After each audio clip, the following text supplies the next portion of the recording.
कांग्रेस कार्य समिति की चर्चा का सारांश एक लाइन में बताया जा सकता है। श्री राहुल गांधी के नेतृत्व में भारतीय राष्ट्रीय कांग्रेस की कांग्रेस कार्य समिति ने 2019 के चुनाव की रणभेरी बजा दी है। 2019 के चुनाव का बिगुल बजा दिया है।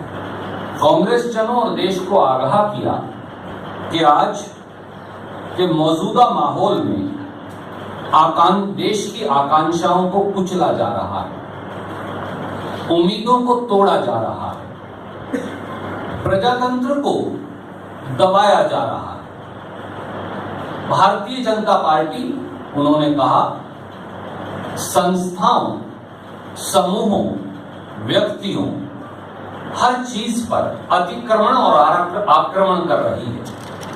फिर वो चाहे संस्थाएं हो, खास तौर से जिस प्रकार का अत्याचार हमारे दलित साथियों, पिछड़े वर्गों के साथियों, आदिवासियों, अल्पसंख्यकों, महिलाओं और युवाओं के अधिकारों पर हो रहा है, उसकी उन्होंने विशेष तौर से चर्चा की और यह आह्वान दिया कि भारतीय राष्ट्रीय कांग्रेस ही अकेला ऐसा संगठन है कश्मीर से कन्याकुमारी तक जो इस अन्याय के खिलाफ लड़ने में सक्षम है।